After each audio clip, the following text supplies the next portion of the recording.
supone siempre entrar como se entra a los lugares muy delicados, con toda la sensibilidad a flor de piel, como para poder entender, no solo con la cabeza y la razón, lo cual exige un discurso riguroso, sino también con todo lo que implica lo humano, ¿no? Existencialmente.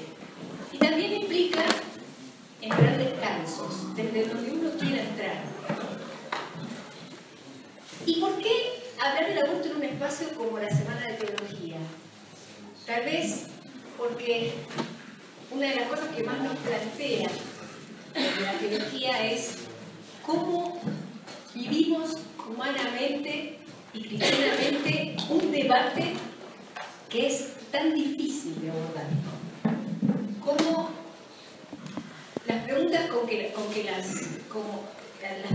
queremos abordarla es cómo se para la comunidad cristiana, cómo se para el teólogo cristiano frente a esta realidad que supone un desafío no solo para sí mismo, sino para una comunidad, para un país, para una legislación.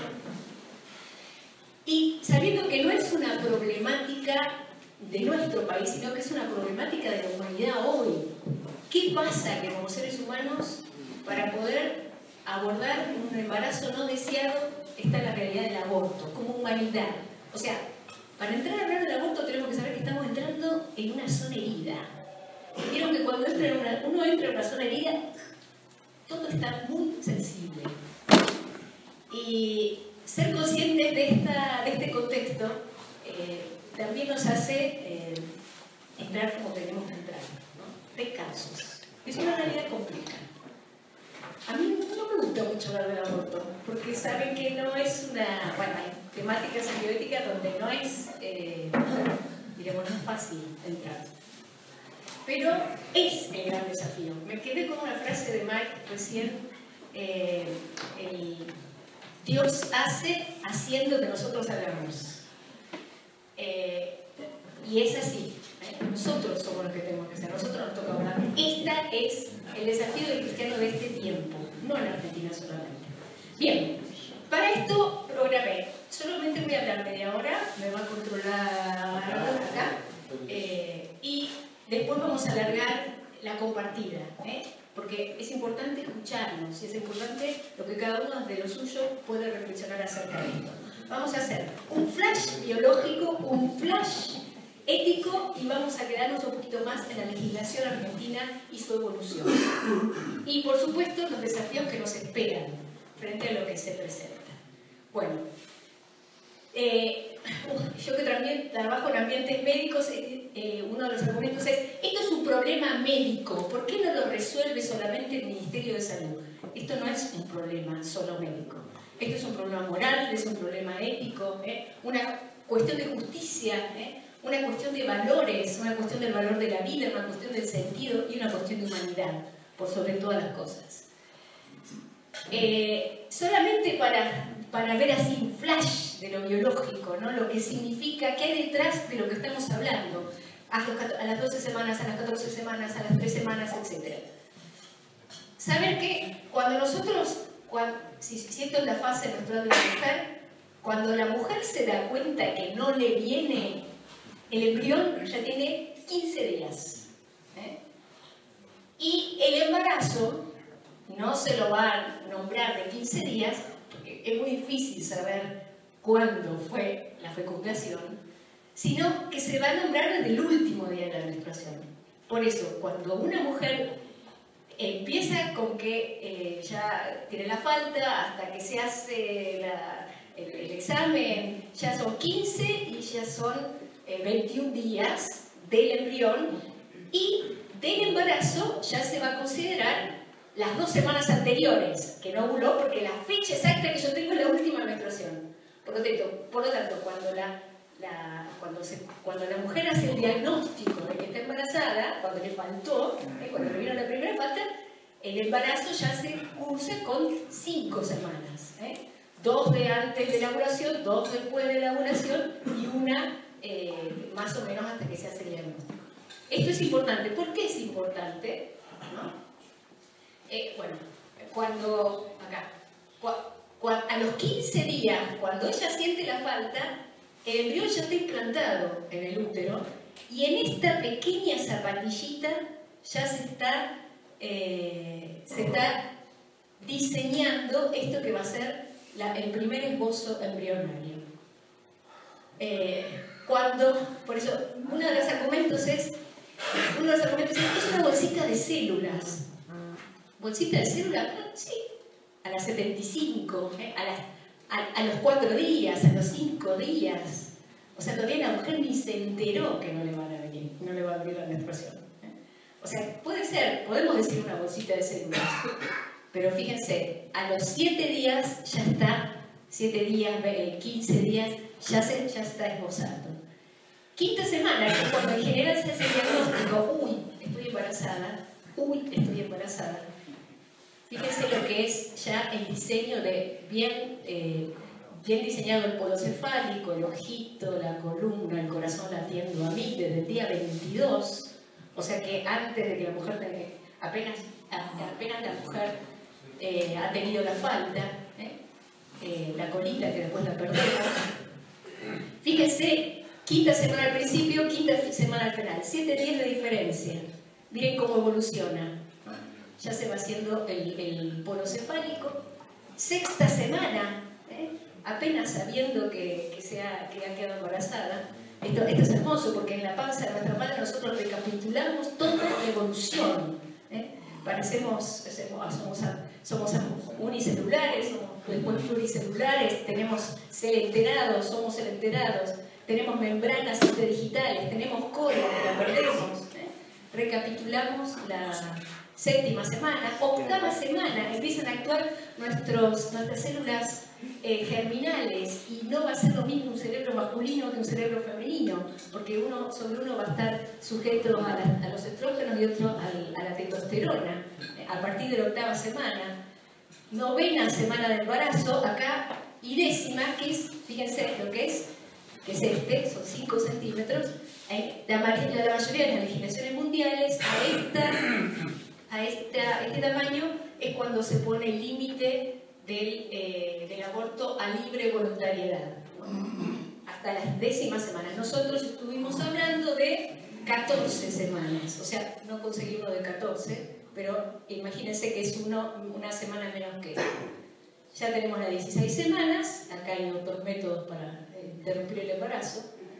19 semanas, 20 semanas que en Argentina es el límite de la viabilidad, o sea, nacido hasta 20 semanas es un aborto, y a partir de las 23 semanas ya empieza el límite de la viabilidad.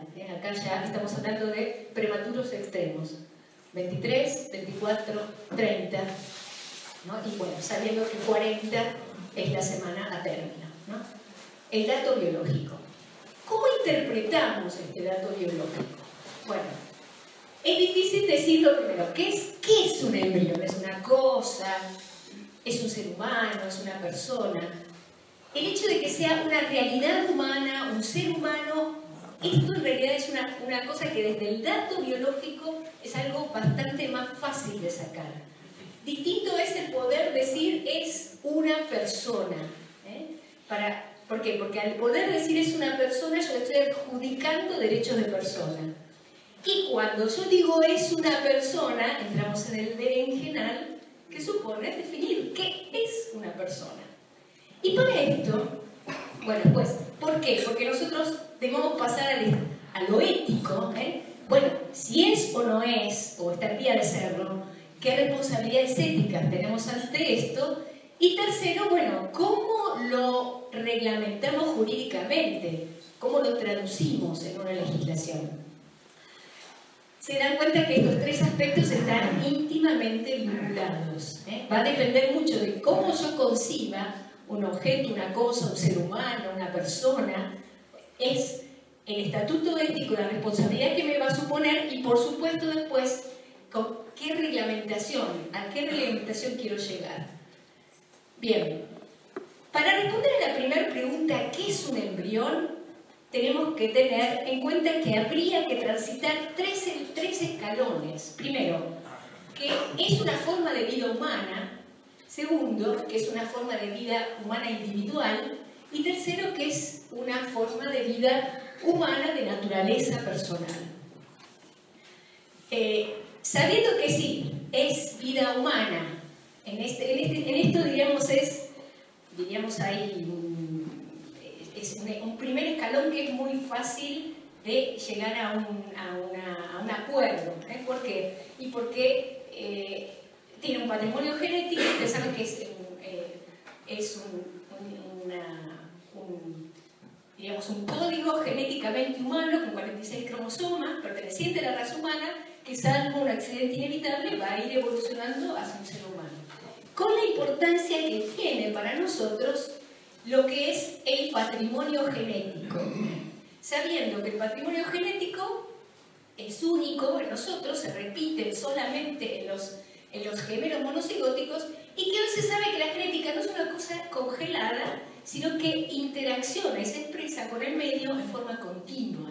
¿Esto qué quiere decir? Que hoy no solo le damos bolilla a la genética, sino a la epigenética, o sea, cómo esa genética se va desarrollando. O sea, si bien dos individuos mellizos, gemelos monocigóticos tienen, tu caso, gemelos monocigóticos tienen el mismo patrimonio genético, el fenotipo y la expresión que esos genes van teniendo, no solo a lo largo de su historia intrauterina, sino en el momento mismo de la unión de la formación del embrión, también van haciendo una historia propia, ¿no? Y un estatuto, digamos, biológico propio, ¿no? Lo genético no está congelado, ¿no? Lo genético es algo que se relaciona totalmente con el medio. Y esos genéticos, diríamos, bien específicos de la especie humana, así como van a hacer que, diríamos, que ese código genético tenga la capacidad de poder expresar y como una orquesta totalmente, diríamos, totalmente organizada, va a ir diciendo qué son las estructuras que ahora se desarrollan y ahora no. Nos vemos individuos biológicamente terminados, perfectamente terminados, pero muchas veces uno se da cuenta cuando en malformaciones congénitas la historia del desarrollo se queda en la mitad, o nace chico como que esto no se ha terminado de formar, ¿eh? Entonces uno dice, wow, todo esto es comandado por un cerebro central, entre comillas, una central de control que es el mismo código genético, que para esto también está diseñado, para llevar adelante. Así como para nosotros, lo que hace que este conjunto de órganos sea un organismo, en un conjunto de órganos, es el cerebro. Cuando muere el cerebro, el organismo se desorganiza, más allá de que después por las máquinas hacen que se siga. Así como el cerebro hoy para nosotros es lo que hace que seamos organismos, para el embrión en sus primeros estadios, el que comanda la vida de ese individuo es el genoma humano, el propio genoma. Por lo tanto, diríamos así, el embrión, la estructura que mantiene el dinamismo autopoiético de este individuo es el genoma. Y después, bueno, entramos a esto. ¿Podemos llegar a decir que es persona?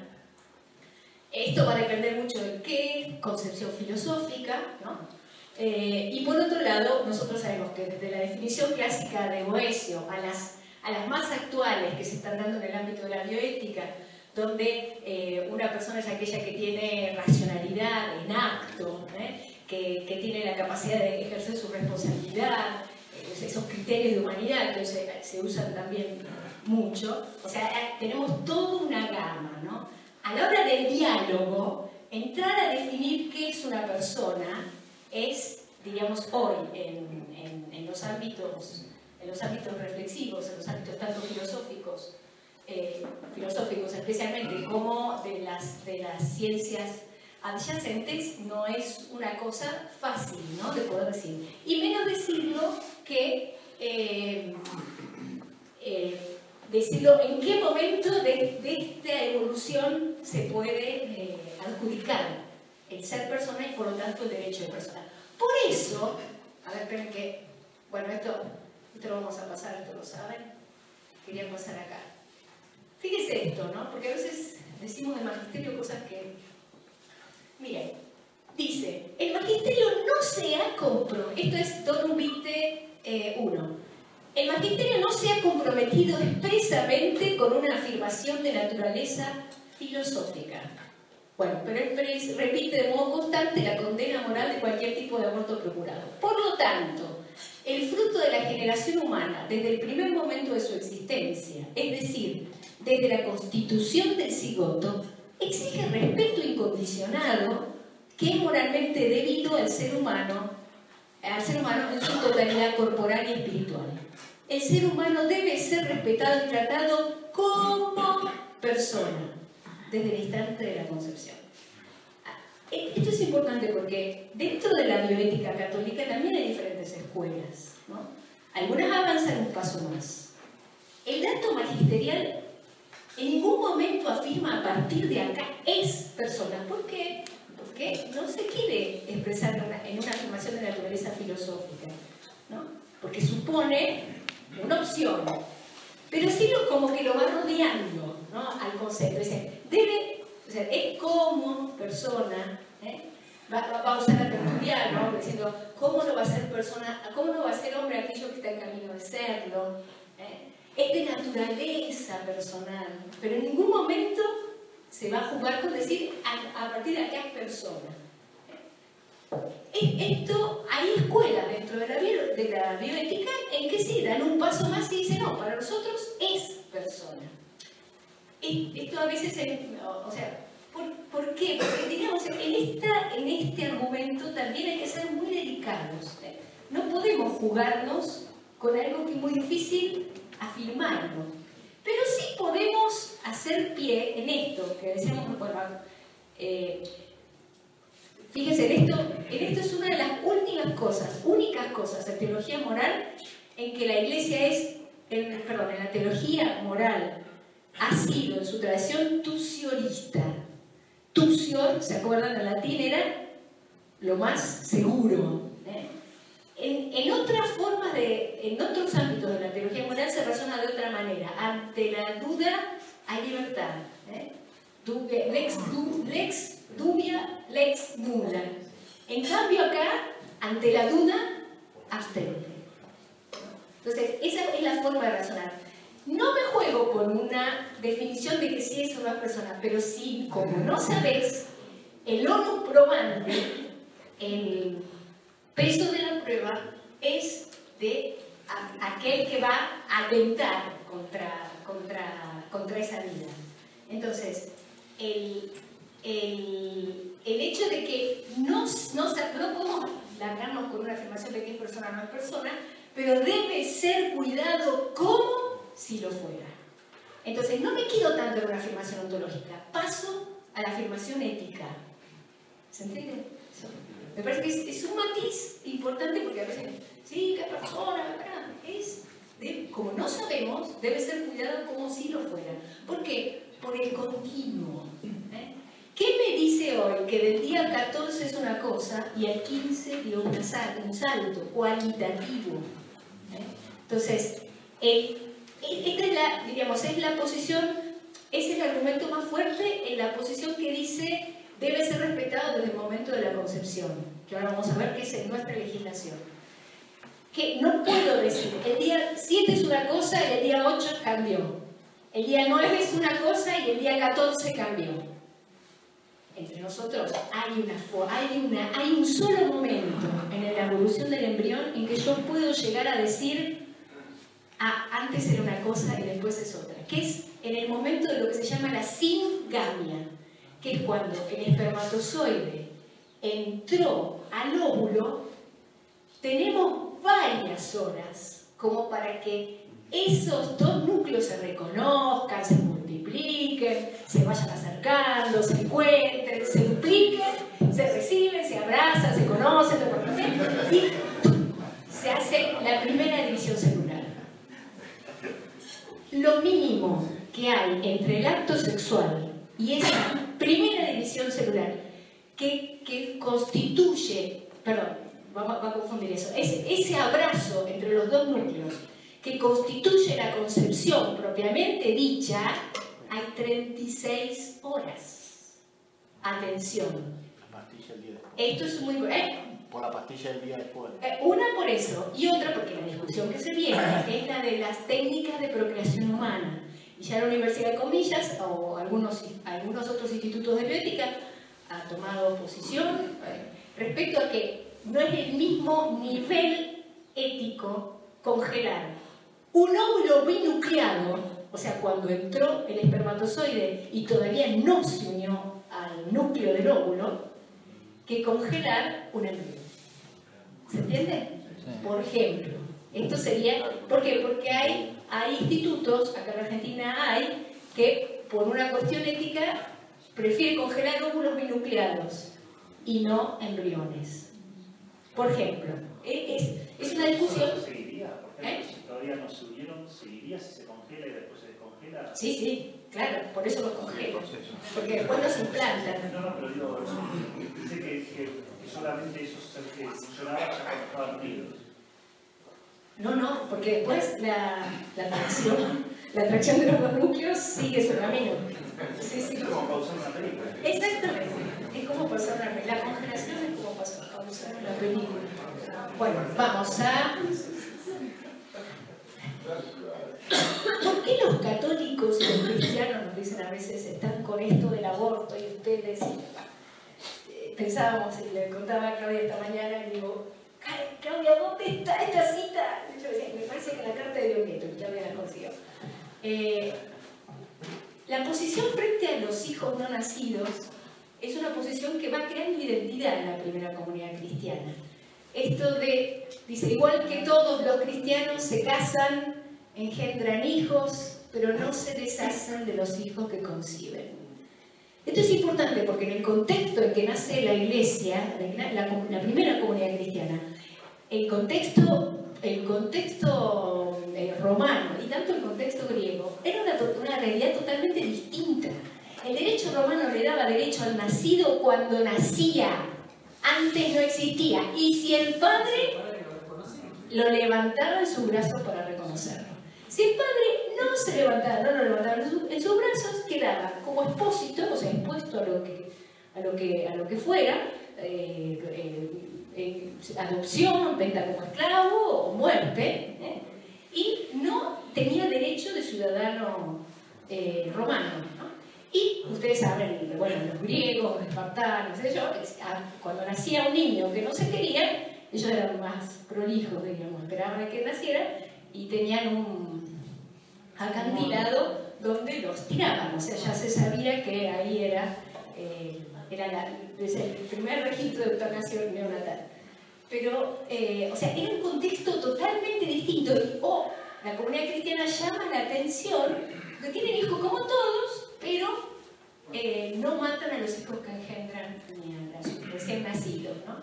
Entonces, esto es importante porque, más allá de los matices que vamos a ver ahora, es parte de una continuidad en la identidad de lo cristiano, ¿no?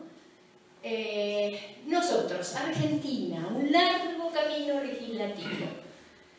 Saber que tanto la Constitución Nacional como el Código Penal y el nuevo Código Civil, que fue promulgado en el 2014 y se puso en vigencia el 1 de agosto del 2015, consideran que la persona comienza... ¿Cuánto vamos? 5. 10, faltan 10. Ah, bien. Consideran que la persona se considera persona desde el momento de la concepción. Esto es como, piensen ustedes, tanto el magisterio como nuestra legislación hablan del momento de la concepción. Hoy sabemos en biología que no hay un momento, es un instante, es un proceso. Por eso generalmente se considera que el momento, en esta forma de razonar que les decía de la singamia, es cuando ya se unieron, cuando tenemos una célula constituida de 46 cromosomas como corresponde a la raza humana, ¿no? Entonces, desde la concepción, dice la Constitución, dice el Código Penal, que ahora vamos a ver, y el nuevo Código Civil, fíjense que es el más nuevo, dice, la existencia de la persona humana comienza con la concepción. Esto ha supuesto idas y vueltas. ¿Por qué? Porque la primera redacción decía, comienza desde el momento de la concepción, cuando fue el útero, y desde el momento de la implantación, cuando fue el laboratorio. Martita, un segundo. Si alguien pidió un taxi, ya llegó y lo está esperando.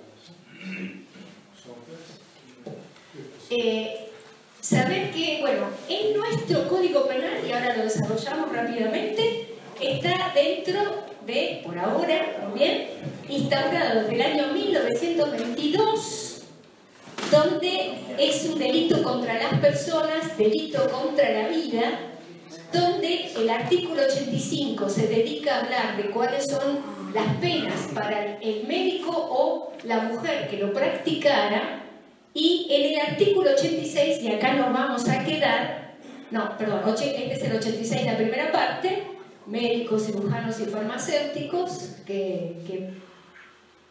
y acá vamos a 86, el final del 86b, donde describe cuándo es no punible. Y acá, atención, o sea, cuando nosotros desde el año 1921, que sale este código 22 que se pone en vigencia con nuestro código penal, el código contempla situaciones no punibles, es decir, que la mujer no va a la cárcel, no es condenada. Y esto es, fíjense, atención con la redacción, porque es acá donde se va a hacer bien lo que sigue. Si se ha hecho con el fin de evitar un peligro para la vida o salud de la madre, y si este peligro no puede ser evitado de otros medios. Y en 2, si el embarazo proviene de una violación o de un atentado al pudor cometido contra mujer idiota o demente. En estos dos casos, desde siempre, Argentina tiene sus causales. Hay países que jamás han tenido causales. Bueno, ahora Chile ya ha tenido, pero hasta hace pocos años no tenía causales. Era absoluto, como también El Salvador, Nicaragua, Haití, Surinam, Andorra, a ver qué más, Mónaco, bueno, Vaticano, por supuesto. Espero que... Espero que... Ahí no es absoluto. Bueno. ¿Qué pasó? En 2010, atención porque acá viene nuestro proceso. Acá empiezan los. 2010, una violación de una niña de 15 años en la provincia de Chubut, por primera vez hace que la provincia de Chubut, el juez, dictamine a favor de la interrupción de ese embarazo con una lectura distinta. Leyendo lo anterior, esperen que acá se lo dé, a esto mismo, va a leer de esta manera. Si el embarazo proviene de una violación o de un atentado contra el pudor cometido contra la mujer idiota o demente. Hasta del 2022, no, del 1922 al 2010, se leyó eso, todo lo amarillo junto. A partir de acá, y por primera vez, es toda violación o violación a mujer idiota o demente. Lo de idiota o demente, disculpen, pero en aquel tiempo era la clasificación que tenían los psiquiatras para una mujer discapacitada profunda. A partir de ese momento, esto se dictamina y eso fue 2010. Y en 2012, atención, la Corte Suprema por primera vez dice que esa es la lectura que se va a hacer a partir de ahora. Y el ministro de Salud resuelve que esos casos tienen que ser atendidos. Y por primera vez, atención con cómo se dice, aparece lo que es el protocolo de atención del aborto no punible. 2012 fue eso. Eso fue la primera, con una declaración jurada, está muy chiquito, pero para que vean, por primera vez antes, cuando hace 30 años, cuando nosotros hacíamos guardia, llegaba una mujer con sospecha de que había hecho un aborto, y después de sacarle la verdad, porque era una cosa que peligraba la vida, y cuando estábamos en duda también, aunque no lo hubiera dicho, nosotros teníamos la obligación de hacer intervención policial. El protocolo no registra firma de nadie que se haga cargo. Claro. Por lo menos lo hemos tratado de buscar para hacer Día Nacional y nadie pone gancho en el protocolo este. Si bien está efectivo hace un montón de años, en cualquier hospital público cualquier mujer dice que la violaron o que no lo quiere y se lo abortan por el protocolo, pero no se encontró la firma de las autoridades competentes. Que lo hicieron. Del protocolo, digo. Del protocolo. De este primer protocolo, porque es el primero. Sin embargo, es efectivo hace un montón de años. Sí. 2012. Ya estuvo ahí nomás efectivo. Nadie dice quién lo firmó y queda toda una nube ahí jurídica. Digo porque es un tema importante. Sí, tenés razón. Lo que quería decir es, a partir de acá la mujer, cuando una mujer hacía una denuncia que había sido violada, tenía que ser revisada y en su revisación se tenía que comprobar que había sido violada. Era bastante, esto era... a partir de esto, solamente, con la declaración jurada, se presta declaración jurada, o sea, ¡wow! 5 minutos. Vamos a ver esto, a partir de ahí la Iglesia empieza a hablar de esto de las dos vidas, ¿no? Esto fue, diremos, bueno, lo puse porque es importante porque si el 13 de mayo ya se libera, esto fue el 12 de septiembre. El 12 de septiembre se hace la primera declaración en este tiempo por Bergoglio acerca de salvar, o sea que una violación no se soluciona con la aplicación de un aborto. Bueno, y por fin, acá llegamos a lo más conflictivo hoy, es lo vigente, esto después de la resolución del Senado está vigente, el protocolo de integración, de atención integral al aborto. Fíjense que acá ya no decimos atención al aborto no punible, acá ya es interrupción legal del embarazo. Y con dos cosas que son importantes saber, o tres. Ya no se habla, a ver acá, no se habla solo de peligro para la vida, sino que va a distinguir peligro de la salud. O sea, del Código Penal lo desdobló en dos a cada uno. ¿Se entiende eso? ¿No? Y acá, fíjense ustedes, en el ILE, peligro para la salud, que debe ser entendido como posibilidad de afectación a la salud. O sea, no quiere decir que tenga una intensidad o que ya esté, sino que sea una potencial afectación. Atención, porque este es un causal que se hace prácticamente sin límites, porque también incluye dolor psicológico, sufrimiento mental asociado a la pérdida de la integridad personal y la autoestima. ¿Ven? Que es de ser peligro para la vida, pasa a ser esto.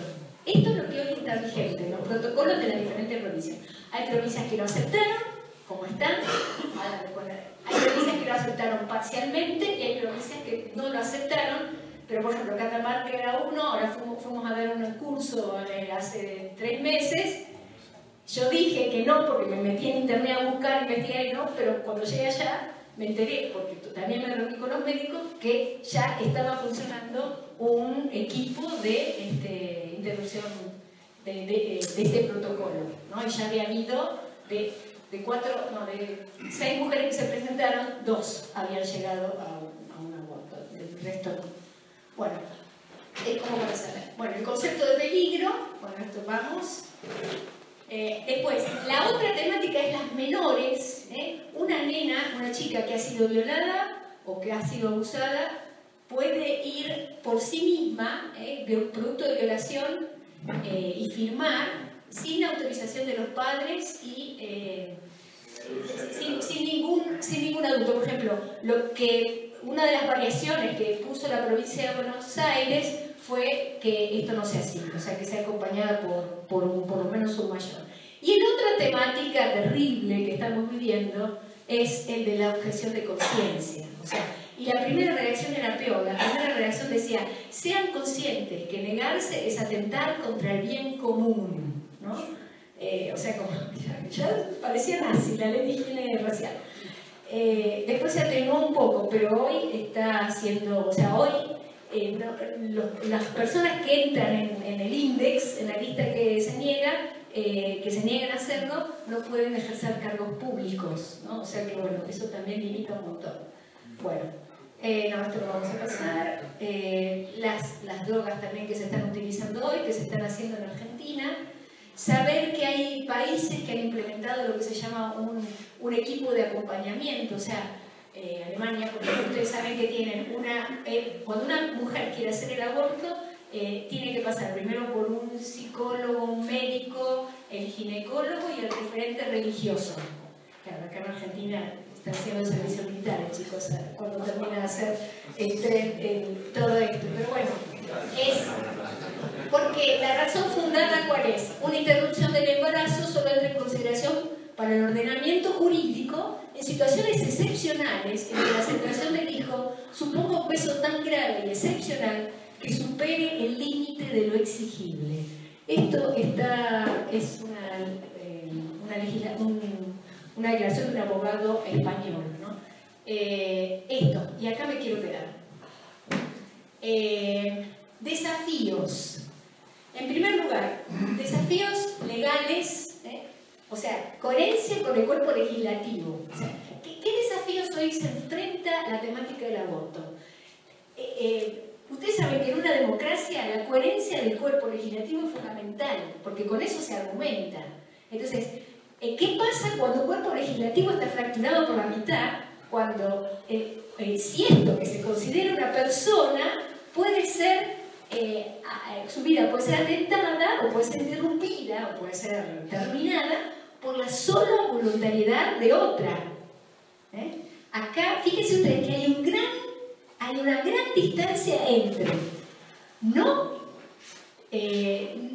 castigar a una mujer e incluso ver cómo se puede solucionar y hacerse cargo de eso, a decir, ahora es legal y por el solo querer, la sola voluntariedad, yo puedo terminar con la vida de mi hijo, de lo que tengo en la panza, sea lo que yo concibo que sea.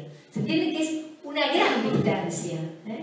Argentina siempre ha tenido causales, pero en su cuerpo legislativo, decir hoy que se atenta contra la vida de una persona es, diríamos, fractura en la mitad, ¿no? Entonces, esto es importante. O sea, aborto, una cosa por abrir una idea y la otra es por la contaminación de causales.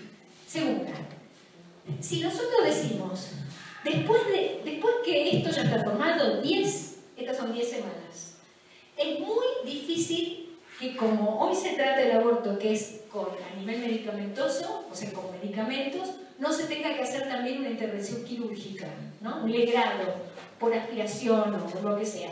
Esto supone, no solo esto se va a atender en las guardias. Ustedes saben cómo son las guardias en nuestros hospitales públicos. Porque por otro lado, la mujer pobre, o sea, la que va a hacer un aborto se lo venía haciendo hasta ahora, pero aquella por la cual es el argumento más fuerte de que puede acceder a un hospital público, va a ir a la guardia. Esto va a ser atendido en guardia. En guardia, más de 12 semanas, más de 10 semanas, va a suponer quirófano para poder hacer después lo que sigue, ¿no? Esto produce una hemorragia. Hay lugares nuestros donde no hay recursos para atender, no hay anestesia, además no hay una alumna enfermera me dice, no hay apósitos, no tenemos apósitos para tratar una hemorragia, no tenemos turno para una apendicitis. Entonces, ¿cómo se trata esto a nivel? Y después los desafíos culturales, ¿no? ¿Qué cultura se va creando, ¿no? O sea, ¿cómo se desafía esto, cómo se desanda esto de atenuar estas consecuencias negativas contra lo que puede ser la persona? Y después, bueno, ¿y con qué plata se paga? Porque libre y gratuito, cuando una cosa es gratuita, se supone que se paga con los impuestos nuestros. O sea, una persona puede tener objeción de conciencia en decir, yo no quiero que la plata de mis impuestos se pague para esto. Entonces, esta es otra pregunta, ¿no? Y después, volviendo a la frase de Mike, Dios hace haciendo que los seres humanos hagamos. ¿Cuál es el lugar de la comunidad cristiana? Si lo nuestro precisamente es cómo se vive esto en clave cristiana, porque si lo nuestro es humanizar, ¿no? ¿Cómo vivimos este debate humanizadamente? El problema de esto es que toda demostración de poder, de lo que sea y como sea, ¿hasta dónde no estamos aguando, ¿no? Esto que es nuestro testimonio? O sea, tal vez seamos escándalo, tenemos que ser escándalo, en esto tenemos que ser escándalo, ¿no? Hoy hablábamos esta mañana que somos escándalo, precisamente la iglesia no es escándalo por esto, hoy es escándalo por otras cosas grosas, y tal vez cómo es llegado el momento de ser escándalo por esto, ¿no? Pero de una manera cristiana y de una manera de un debate humanizado, ¿no? Después, ¿cómo y dónde abordamos? ¿Cómo las maneras no son tangenciales? ¿Cómo nos paramos y cómo nos expresamos y dónde nos expresamos? De lo que queramos, lo que creemos. Y después, y con esto termino, cómo revisar nuestras prácticas. O sea, cómo lo que pensamos, lo que creemos, cómo decimos lo que creemos, cómo va nuestra educación sexual, cómo nosotros, muchas cosas han quedado pendientes desde la humana élite, ¿no? Que hay cosas que las tenemos que volver a ver. La humana élite está pensada para matrimonios católicos que la vivan de una forma, etc. Ahora, vos tenés un teenager, un chico de 14, un chico de 15, que está con el touch and go todos los viernes, ¿le vas a aplicar lo mismo? Entonces, ¿cómo lo último? Esto, ¿qué moral sexual? Y segundo, ¿con qué pies en la tierra estamos trabajando nuestra moral sexual? Por eso, para terminar, volviendo a lo que dijimos al principio, con esto, ¿vieron que cuando uno anda descalzo, se saca los zapatos, nota las piedras, nota todas las irregularidades del camino, se pincha, se lastima? Bueno, lo mismo me parece que es el desafío nuestro hoy. Sacarnos los zapatos, no entrar con tacones de punta, menos que menos, pero descalzarnos y realmente palpar la realidad de la gente, palpar la realidad de nuestros jóvenes. ¿Cómo abordamos hoy el ESI, la educación sexual integral? Que ustedes saben que hay 2 artículos que hoy se están discutiendo y que son los innegociables, que eso es lo que la comunidad cristiana tiene que ver, qué es lo que para ella es innegociable, que es el artículo 5 y el artículo 9. El artículo 5 que dice que la educación católica, cada institución lo debe adecuar a sus convicciones, a su ideario. Ese no se puede sacar, porque eso es lo que nos da la libertad, precisamente, para poder vivir lo que cada institución vive. Y la segunda es el 9, que es que los padres tienen intervención en poder decir qué es lo que se les enseña a los hijos, en poder saber y en poder elegir qué es lo que se les enseña a los hijos. Ya están eligiendo el poner un hijo en una escuela o en otra, ¿no? Dentro de lo que se puede elegir por la realidad económica. Pero, o sea, esos 2 artículos que hoy son los que se están discutiendo de sacarlos supondría una forma, diríamos, del artículo 8 también, porque en el anterior artículo no se incluía toda la dimensión afectiva, emocional de la formación en la educación sexual, se incorporaba esta dimensión. Y en el artículo sugerido se expresa justamente una formación científica, académica, pero no se incluye este aspecto de lo afectivo, de lo emocional, incluso de lo espiritual. Sí, sí. Importante, para que lo lean, el ESI, o sea, las disposiciones, el librito donde están, cómo se van a instaurar esto en diferentes etapas de la formación, no es malo, es un libro, o sea, está bastante bien trabajado. La ley 26.150. Sí, es como para leerlo y bueno, y hoy por hoy para seguir discutiendo. Bueno, descansos y seguimos cambiando. Ahora, vamos, ¿cuánto me pasé? ¿Ya está? Bueno, vamos entonces.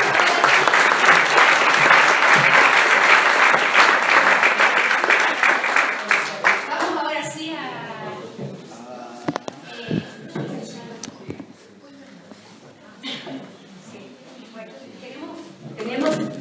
Tenemos 15 minutos para interaccionar. Bueno, primero gracias, muy completo y mesurado, ¿no?, el panorama que planteaste. Yo simplemente, sobre todo a partir de esta última foto, ¿no?, el lugar de la comunidad cristiana y un debate humanizado y humanizante. Yo creo que si tenemos que hacer un debate humanizado, tenemos que tener en cuenta también el contexto. Y temo que nosotros a veces pensemos que esto es una cuestión simplemente nacional, que de algún... O sea, a ver, hay intereses, aparecieron claramente en las ponencias que se hicieron tanto en la Cámara de Diputados como en la Cámara de Senadores, los intereses económicos increíbles que hay detrás de la promoción de la legalización del aborto. Y, digamos, pensar que nosotros, porque no, querida, te ayudamos, vamos a resolver este tema, cuando hay una guerra solapada y con muchos intereses, sería como muy ingenuo de nuestra parte y muy ineficaz de nuestra parte. Simplemente quería hacer ese aporte, no sé si vos estás al tanto de estas cosas. Sí, totalmente. Por eso decíamos al principio, esto es una cosa mundial, no es una cosa argentina. No es, y esto que pasó, ustedes saben, hasta la carátula de la parte de atrás del Washington Post, sale $1,5 millones poner eso. O sea, y eso aquí lo firma Amnistía Internacional. O sea, eso fue una evidencia, como muchas otras, de acá está, de que esto es una guerra. Pero bueno, ¿cómo vamos los cristianos a la guerra? ¿Como las cruzadas? ¿O cómo? Eso es lo que tengo que pensar, me parece, ¿no? Pero sí, tal cual, sin ser ingenuos, mansos como palomas y astutos como serpientes.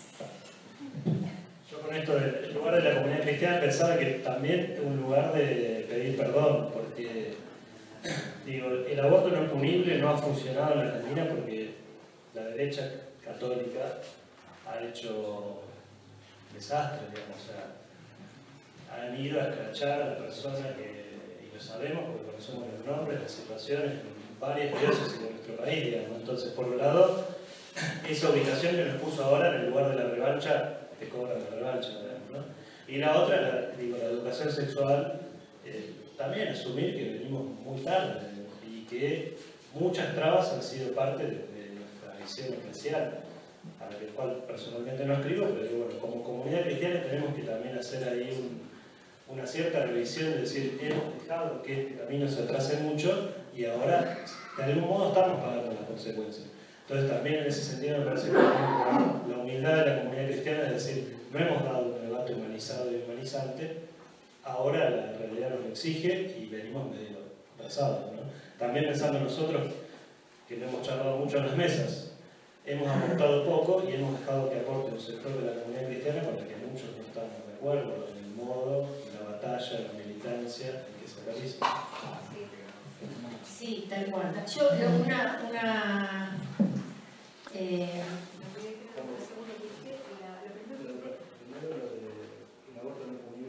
el aborto no punible que no se hace en Argentina. O sea, desde siempre el aborto no punible se ejerció, o sea, desde el 22, ¿no? De pronto, claro, yo he visto en un hospital confesional una mujer con un embarazo ectópico. El embarazo ectópico, ustedes saben que está fuera de lugar, el niño muere y la mujer puede morirse de una hemorragia abrupta. Esto al principio, diríamos en la reflexión moral, no estaba resuelto. Después lo que se llamó el principio del doble efecto, que es el aborto voluntario indirecto. O sea, en realidad lo que se hacía era cortar la trompa que estaba sangrando y con eso se sacaba el embrión. Pero claro, para eso hay que esperar que la mujer esté en una hemorragia, con lo que supone una hemorragia de la arteria uterina, que es riesgo extremo de vida, o sea que en cualquier momento te hace un shock y se muere. Entonces, hoy ya se trata, o sea, la teología moral la piensa de otra manera, ¿no? O sea, el mayor bien concretamente posible. Hoy hay otras formas o sea, este tema también fue pensado por la teología moral, y el tema de la salud de la madre, si bien hoy son pocas las cosas que llevan a una realidad de tener que elegir, antes era una cosa común, pero no se ha descuidado esto. Y después otra cosa, una cosa es la creencia de la comunidad cristiana, y otra cosa es un país tiene que legislar para que en ciertas situaciones extremas a una persona se le obligue a vivir lo heroico, o sea, la legislación, ojo, ¿no? Porque con eso podemos estar obligando a alguien a que viva lo heroico, ¿no? O sea, una niña que fue abusada, que fue violada, llevar adelante un embarazo, ¿qué supone, no? ¿Qué supone? Un cuerpito que todavía no está preparado para llevar adelante un embarazo. ¿A qué la estoy exponiendo? ¿No? O sea, pero ven que es muy grande la diferencia entre una cosa extrema y la sola voluntariedad, como fue o sea, esto en moral es súper importante.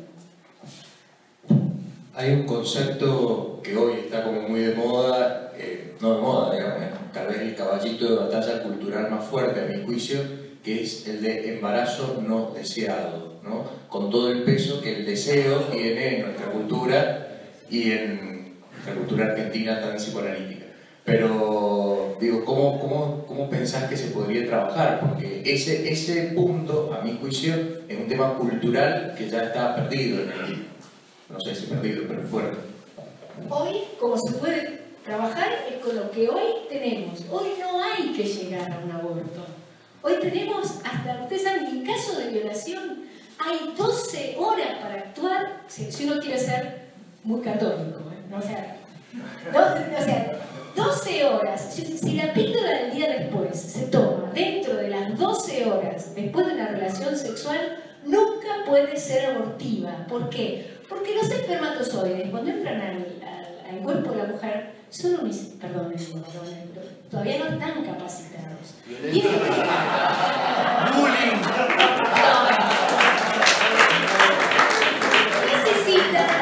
Necesitan el cuerpo de la mujer, el sistema uterino, para ir capacitándose. Y aquellos que van saliendo en grupos, recién los que salen después de las 12 horas son capaces de fecundar. Entonces hay 12 horas para actuar, ¿no? 12 horas para actuar. Para decir que es seguro que no vas a hacer un aborto. Después ya entra, o sea, muy probablemente no hagas un aborto porque la píldora del día después es altamente anticonceptiva. Solamente digo una cosa, para que veamos también en nuestra moral sexual, o sea, el óvulo, chicas, nuestro óvulo es la delicadeza total. Tiene 24 horas de vida nada más. Entonces, si la píldora del día después, una persona que ingiere la píldora del día después, sin óvulo, no va a ovular. Y después atrapa los espermatozoides para que no sigan el camino. Y les reformatea el lugar de formación, de capacitación, para que no se capaciten. Entonces, sí queda la posibilidad de que si ya se unió el óvulo y el espermatozoide, ponerle al segundo día que toma la píldora del día después, cuando quiera entrar al endometrio, como es hormona y formatea todo lo hormonodependiente, cambie el endometrio, entonces eso pasa de largo. Entonces, la píldora del día después, hasta las 12 horas, es seguro que no es abortiva. Y después puede llegar a serlo. Una pregunta. Además del tema de lo biológico, concretamente hablando, vamos por ahí un poco con la pregunta recién. El tema de, otra de las expresiones que tanto se usaron fue el tema de la maternidad, ¿será querida o no será? ¿Cómo entra el tema de la maternidad en todo esto? Porque, por ejemplo, no solamente, porque hablamos de un embarazo no deseado, pero ¿qué pasa cuando, por ejemplo, no está la posibilidad de llegar al embarazo? O sea, ¿cómo juega el tema de la maternidad y el deseo? Sí. En el campo de la bioética, ¿y qué tenemos que decir nosotros como cristianos? Dame una semana y te la coges. No, solamente decir una cosa. La sexualidad y la vivencia de la sexualidad y la maternidad y la masculinidad y la paternidad es un signo de los tiempos. Y en eso hoy nos tenemos que poner nosotros en el lugar que nos corresponde para poder interpretar este signo de los tiempos, dilucidar qué es lo que Dios habla a través de ello y ver cuál es nuestro aporte. O sea, la vivencia de la sexualidad ha cambiado tanto, el lugar de la mujer, el lugar de la paternidad, el lugar de los hijos, el cuándo, el cómo, que sí o sí tiene que ser reinterpretado, repensado a la luz de nuestros instrumentos teológicos para poder interpretar cómo se responde a esto, ¿no? O sea, yo sé que no te lo entiendes, pero bueno. Dame una semana. Marta, una cosa. María Marta, 12:30, que seríamos la misa. Creo que de la teología me parece que hace falta todavía una teología afectiva, ¿no? Ahora, en orden a esto, una pregunta. El gran cuestionamiento que yo me hago día a día, porque vivo y trabajo casi full time con adolescentes y jóvenes, es el ámbito donde se movilizan las motivaciones, las discusiones y los debates entre los pibes y las chicas, que es desde el ámbito de los sentimientos y de las emociones, donde en el campo, o sea, en otros ámbitos se puede trabajar. En ese campo, yo me estoy debatiendo el día a día cómo trabajarlo, cómo llevarlos, ayudarlos a pensar, ¿no? A usar la razón. Primero, emigrar de nuestra racionalidad y racionalismos a la hora de comunicar lo que creemos e incorporar lo afectivo, lo emocional en lo que también transmitimos. O sea, eso es como cosa básica. Y segundo, bueno, saber que, como decía José Luis, estamos viviendo en un contexto en que ellos, o sea, no podemos ignorar el bombardeo del consumismo, el bombardeo del hedonismo, diríamos el erotismo al cual todos estamos sometidos, pero los chicos como más vulnerables, que además en eso se crían, eso hay que pensarlo, cómo lo abordamos, cómo nos ubicamos respecto a una educación. O sea, el gran problema es la superficialidad y la banalidad con que se vive la vida, pero especialmente lo sexual. Entonces, ¿cómo hacemos para dar respuesta a eso, a abordar ese tema, ¿no? Preguntas, ¿no? Simplemente decir que con esto último que vos decías, el Papa en Amor y Leticia habla de sí a la educación sexual, teniendo en cuenta estos aspectos de lo emocional, de la expresión de sentimientos, y haciendo una lectura crítica de la ley, sobre todo de los propósitos formativos de la ley, que los invito a leer con juicio crítico, pero hay varios de estos propósitos formativos que hacen pensar en la necesidad de que los estudiantes desde el nivel inicial hasta el secundario puedan expresar sus sentimientos, puedan dialogar acerca de sus experiencias. Los propósitos formativos no son solo en orden a contenidos conceptuales, abren un panorama enorme acerca de la posibilidad de expresar deseos, de hablar de la libertad responsable, de hacerse solidarios con los que tienen experiencias sexuales diversas. Es decir, abre a la posibilidad. A veces pensamos que la educación sexual se tiene que ceñir solo a lo biológico y estrictamente a lo genital. Y la educación sexual es mucho más amplia y me parece interesante que hagamos ese juicio crítico, que nos tomemos el tiempo de leer esos propósitos formativos, sobre todo quienes trabajamos en instituciones educativas, para no demonizar la ley antes de estudiarla. Para terminar, un llamado a la solidaridad, a teólogos dogmáticos, teólogos biblistas, de historia, a quienes trabajan en fundamental la teología moral en esto hoy, en la educación sexual. Ustedes saben que me encanta Tony Bibsu porque dice que la teología moral parece que sale después del bombardeo, ¿no? Después de estos años, ¿no? Entonces todavía hay olor a pólvora, cuídate, pero recién, o sea, no tenemos no se ha desarrollado, hay poco desarrollado teología moral sexual, ¿eh? Estas son cosas que hoy hay que volver a reverlo también desde los últimos documentos, el discernimiento, el lugar, la conciencia madura, la relectura del humane vitae, que hoy se está trabajando más. Entonces, ¿cómo abordamos esto? Así que bueno, seguimos juntos, trabajando, caminando, con los pies descalzos.